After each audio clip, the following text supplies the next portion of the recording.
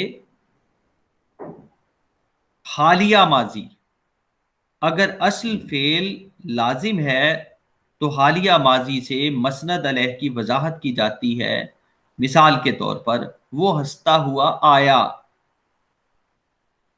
اور اگر اصل فعل متعدی ہے تو حالیہ ماضی سے خواہ وضاحت مسند علیہ کی جائے یا مسند کی، دونوں طرح استعمال ہوتا ہے، جیسے وہ جاتا ہوا مجھے ملا، وہ جاتا ہوا مجھے ملا، وہ مجھے جاتا ملا، اس نے کھڑے ہوئے آدمی کو دھکا دیا۔ حالیہ ماضی جس میں متعلق کے صیغوں کو مکرر بولتے ہیں، جیسے آپ لیپ ٹاپ میں یا کمپیوٹر میں یا آپ اپنے موبائل میں کمپوز کرتے ہوئے، ٹائپ کرتے ہوئے ایک لفظ ایک سے زیادہ بار آ جائے تو آپ کہتے ہیں اسے ڈیلیٹ کر دیں، تو اردو میں ہم مکرر کہتے ہیں۔ ایک تو مقرر ہوتا ہے، وہ بولنے والا ہوتا ہے، اور یہ مکرر ہوتا ہے۔ حالیہ ماضی جس میں مطلق کے صیغوں کو مقرر بولتے ہیں ہمیشہ مسند علیہ کی وضاحت کے لیے برتا جاتا ہے، مثال کے طور پر وہ بیٹھے بیٹھے سو گیا۔ اب یہاں بیٹھے بیٹھے سو گیا،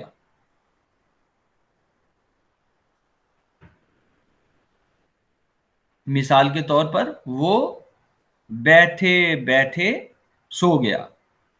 اچھا، متعلق فعل، کلمات جو متعلق فعل ہوتے ہیں وہ بھی مسند علیہ کی وضاحت کرتے ہیں، جیسے مثال ہے وہ گہری نیند سو رہا ہے،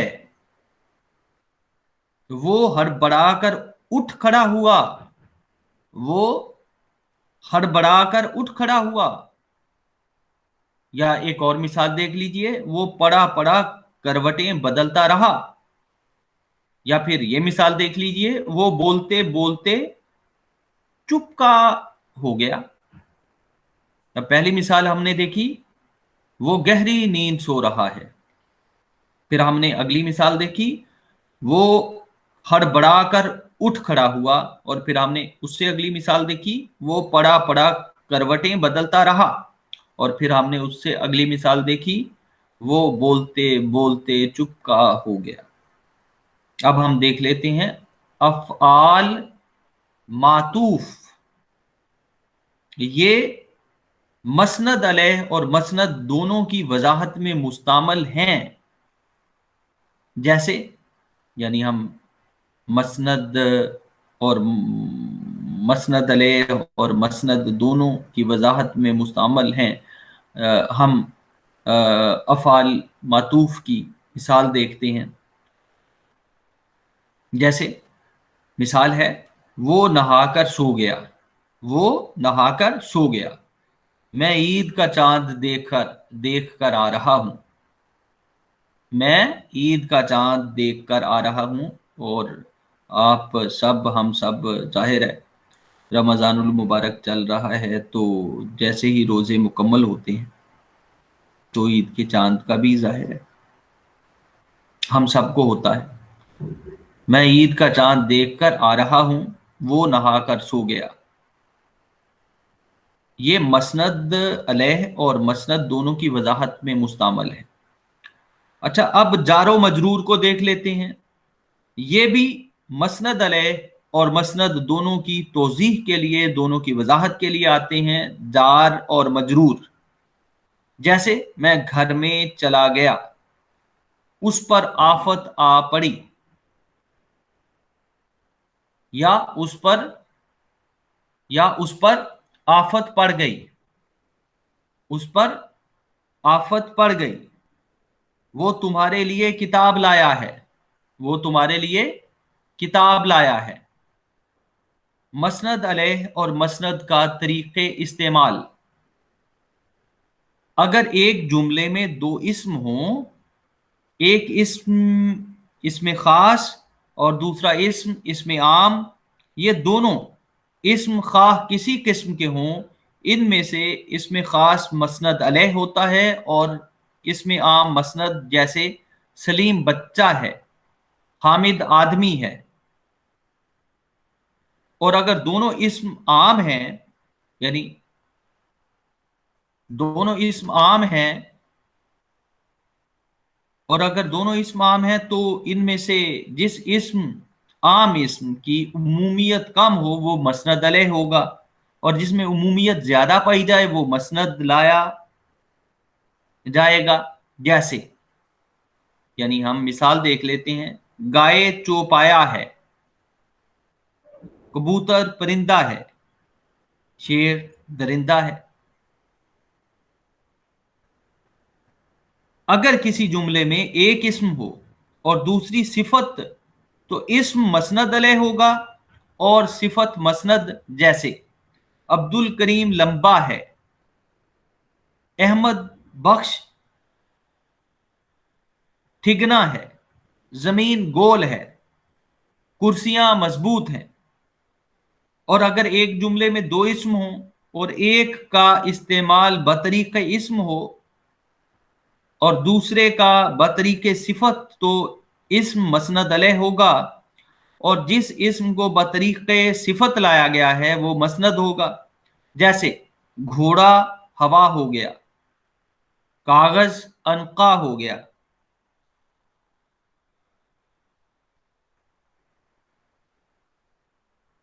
اور یہی صورت اس وقت ہوگی جب ایک اسم کو مکرر لائیں، مکرر یعنی ایک کی بجائے دو بار لائیں، ایک جگہ بطور اسم اور دوسری جگہ بطریق صفت، جیسے عالم عالم ہے، یا پھر اس کو اسکالر کے معنی میں آپ استعمال کریں تو پھر آپ کہیں گے عالم عالم ہے، اور جاہل جاہل، آدمی آدمی ہے، جانور جانور ہے، فرشتہ فرشتہ ہے، اور شیطان شیطان ہے۔ مثال کیا دیں گے آپ؟ عالم عالم ہے اور جاہل جاہل۔ اب عالم ہونا بھی صفت ہے اور جاہل ہونا بھی صفت ہے، دونوں ایڈجیکٹیو ہیں۔ آدمی آدمی ہے اور جانور جانور ہے۔ اب آدمی کا آدمی ہونا اور جانور جانور ہونا، یہ بھی ایڈجیکٹیو ہے، صفت ہے۔ فرشتہ فرشتہ ہے اور شیطان شیطان ہے۔ اگر کسی جملے میں دو صفت کے لفظ لائیں تو صفت کے لفظ آئیں تو ان میں بمقابلہ دوسرے کے جس میں خصوصیت زیادہ پائی جائے وہ مسند علیہ ہوگا، اور جس میں عمومیت پائی جائے وہ مسند، جیسے سفید کپڑا اچھا ہوتا ہے، سیاہ رنگ بھدا پڑ گیا، ذہین لڑکا شوخ ہوا کرتا ہے۔ اچھا، اب آپ دیکھیے، اگر دو اسم خاص ایک جملے میں آئیں تو اسم خاص کی قسموں میں سے علم بمقابلہ تخلص پہلے آئے گا، اور بمقابلہ لقب یا خطاب یا کنیت کے ان کے بعد، جیسے عبد العزیز صاحب خالد آئے، حجت اللہ شاہ ولی اللہ صاحب بہت بڑے عالم تھے۔ اچھا، اب آپ دیکھیے، اگر ایک جملے میں مشبہ اور مشبہ بہ آئیں تو مشبہ مسند علیہ ہوگا اور مشبہ بہ مسند۔ مثال کے طور پر یہ فقرہ دیکھ لیجئے، اس کی تقریر موتیوں کی لڑی ہے، اس کی تقریر موتیوں کی لڑی ہے، پانی برف سا ٹھنڈا ہے، گھوڑا کیا ہے بجلی ہے،